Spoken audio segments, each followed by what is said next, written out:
Hello, so today I'm going to read chapter 8 of Kensuke's Kingdom, Everyone Dead in Nagasaki. This is chapter 8, Everyone Dead in Nagasaki. So make sure to listen to this reading and then answer the questions. You can watch this reading as many times as you want, but make sure you answer questions on the Google form. I was overjoyed. I'd found a part of me that I thought I had lost forever. Now, Kensuke said, beaming at me. Now you happy person, Micah-san. I happy too. We go fishing. I tell you very soon where I find this ball. Very soon I tell you everything. Little fish, not so good now. Not so many. We need big fish sometimes, from deep sea. We smoke fish. Then we always have plenty fish to eat. You understand? The outrigger was a great deal heavier than it looked. I helped Kensuke drag it along down the beach and into the sea. This very good boat, he said, as we lifted Stella in. This boat never go down. I make myself very safe boat. He pushed us off and jumped in. I never ceased to be amazed at his extraordinary agility and strength. He rowed with a single oar, standing in the stern of the boat, more as if he was punting. Very soon we were out beyond the shelter of the cove and into the swell of the open sea.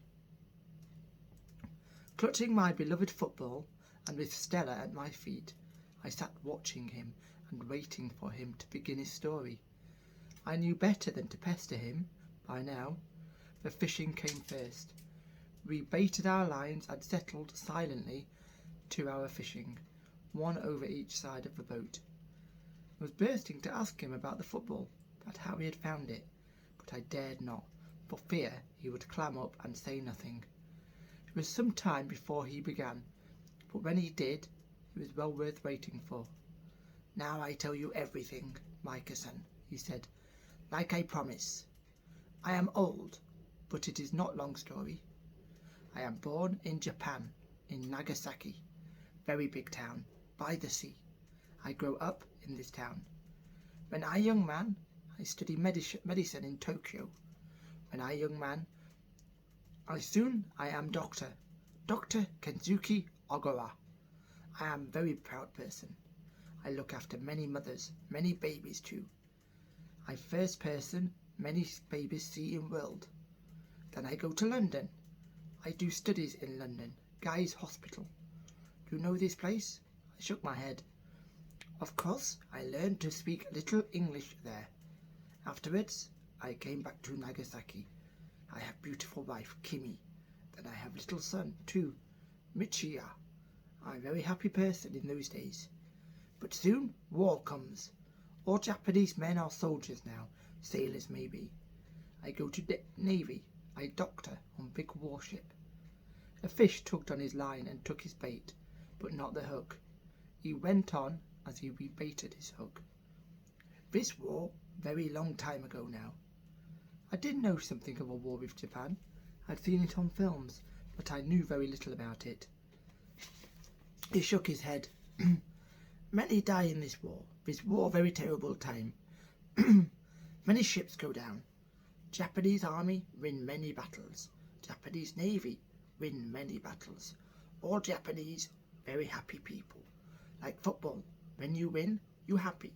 When you lose, you sad. I go home often. I see Kimi and my little Michiya in Nagasaki. He grow fast, already big boy. We all very happy family. But war go on a long time. Many Americans come, many ships, many planes, many bombs. Now war is not so good for Japan. We fight, but now we lose. Very bad time. We are in big sea battle. American planes come. My ship is bombed. There is fire and smoke, black smoke. Many men burned, many men dead. Many jump off ship into sea. But I stay. I am doctor. I stay with my patients.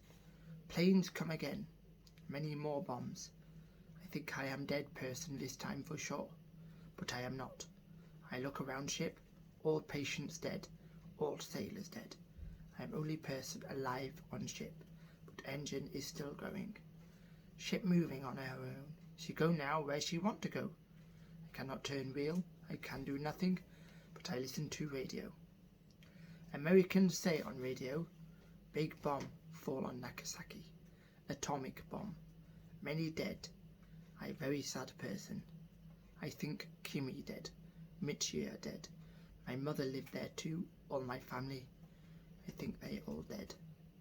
Soon radio say Japan surrender. I so sad I want to die. He fished in silence for a while before he began again. Soon engine stop, but ship not go down. Big wind come, big storm. I think I die for sure now. But sea take ship and bring me here on this island. Ship come onto beach, and still I am not dead. Very soon I find food, I find water also. I live like beggar man for a long while.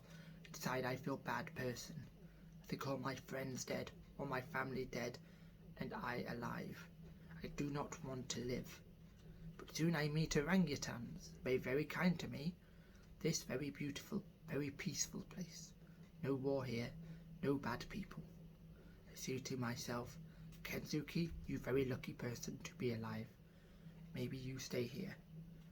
I take many things from ship. I take food, I take clothes, sheets, I take pots, I take bottles, I take knife, I take binoculars, I take medicine.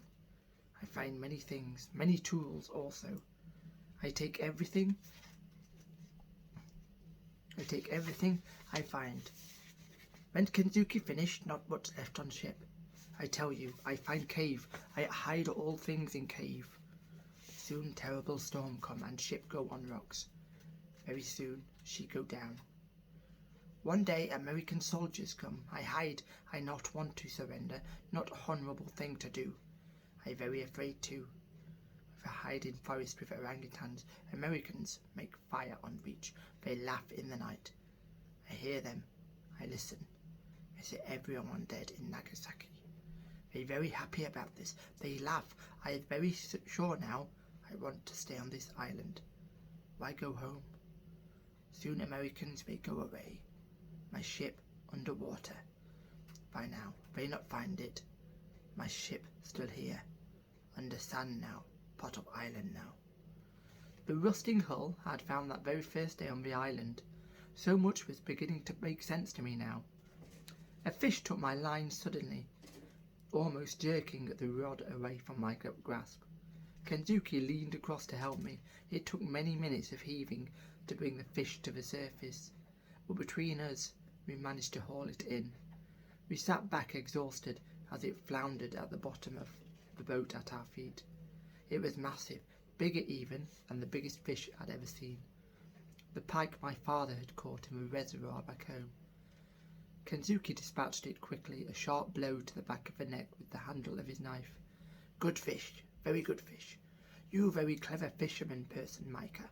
We good together. Maybe we catch more now. But it was many hours before we caught another, though it did not seem like it.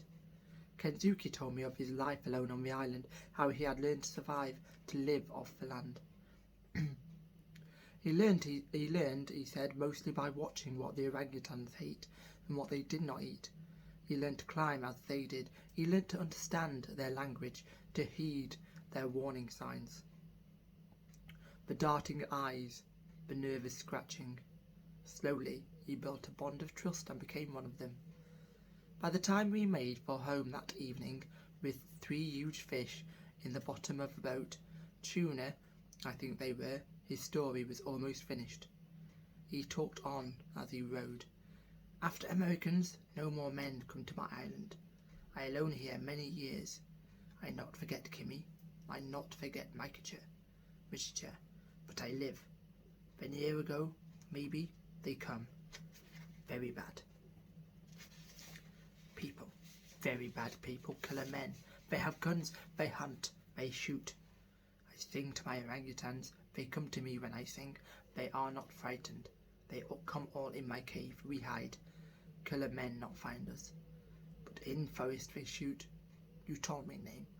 Gibbon monkeys. They shoot mothers. They take babies. Why must they do this?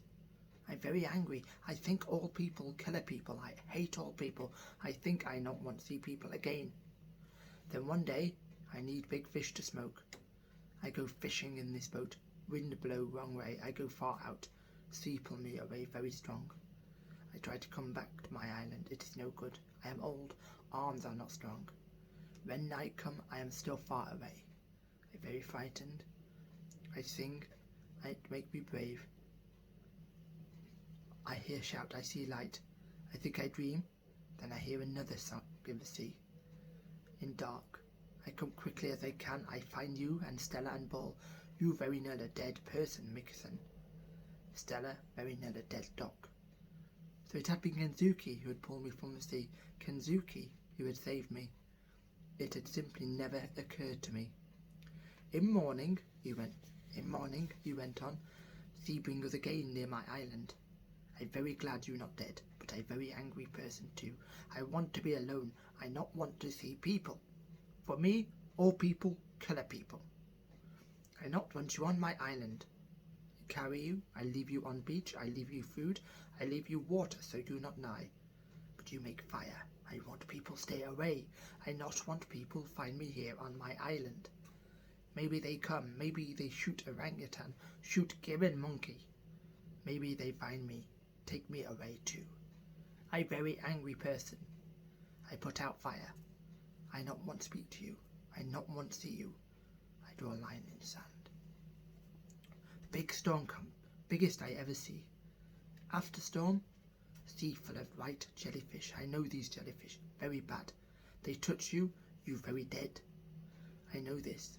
I say do not swim, very dangerous. Very soon I see you make big fire on top of hill. I think you very wicked person. I very angry now, and you very angry too. You swim in sea, jellyfish sting. I think for sure you dead person, but you very strong, you live. I bring you into cave. I have vinegar. I make bet from berries. Vinegar kill poison. You live, Micah, but for a long time you very sick boy. You strong again, and we friends now. We very good friends. So that was it, the whole story. He stopped rowing for a while and smiled down at me. Pardon me? You are like son to me now. We're very happy people. We paint, we fish, we happy. We stay together. You my family now, Mikeson. Yes? Yes, I said. I meant it and felt it too. He let me take the oar and showed me how to row his way, standing up, feet planted well apart. It wasn't as easy as he made it look. Clearly he trusted me to get us back, for he sat back in the bow of the outrigger to rest and fell asleep almost at once, his mouth open, his face sunken. He always looked even older when he slept. As I watched him, I tried to picture his face as it must have been when he first came to the island all those years ago. Over 40 years. I owed him so very much. He had saved my life twice, fed me and befriended me. He was right, we were happy, and I was his family. But I had another family too. I thought of the last time I'd been out in a boat, of my mother and my father, and how they must be grieving for me every day, every night. By now, they must surely believe I was drowned, that there was no chance I could be alive. But I wasn't drowned. I was alive. Somehow I had to let them know it. As I struggled to bring the outrigger back to the island that afternoon, I was filled with a sudden powerful longing to see them again, to be with them. I could steal the boat, I thought. I could row away.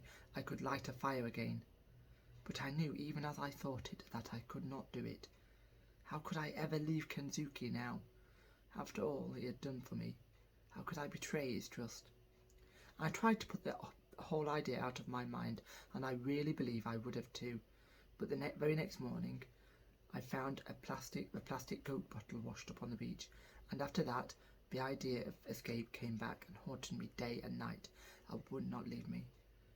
For some days I kept the Coke bottle buried under the sand, whilst I wrestled with my conscience, or rather justified what I wanted to do. It wouldn't really be a betrayal, not as such, I told myself. Even if the bottle was found, no one would know where to come to.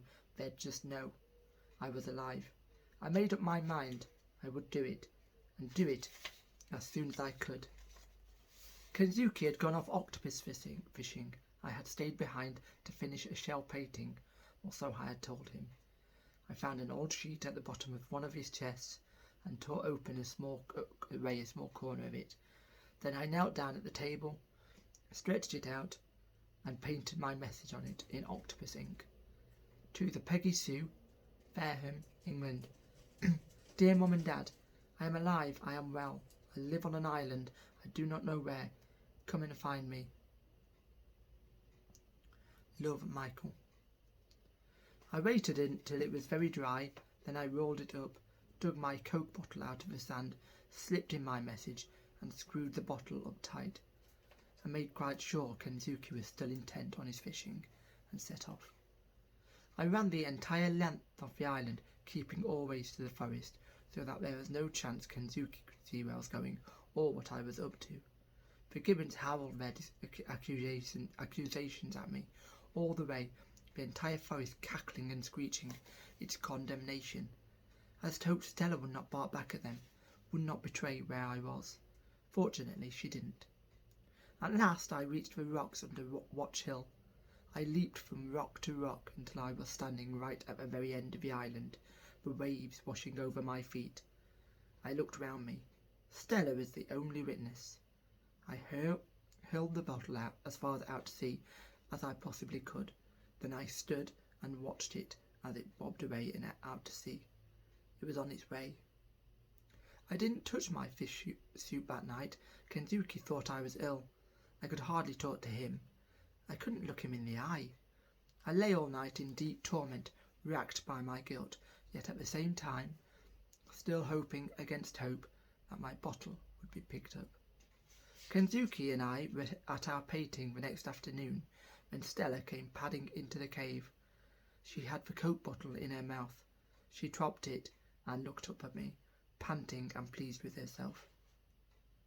Kensuke laughed and reached down to pick it up. I think he was about to hand it to me when he noticed there was something inside it. By the way he looked at me, I was quite sure he knew at once what it was. So that's chapter 8, okay, of Kensuke's Kingdom.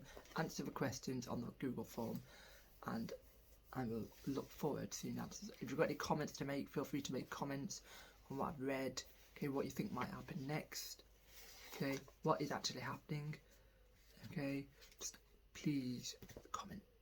Okay, I'll see you soon.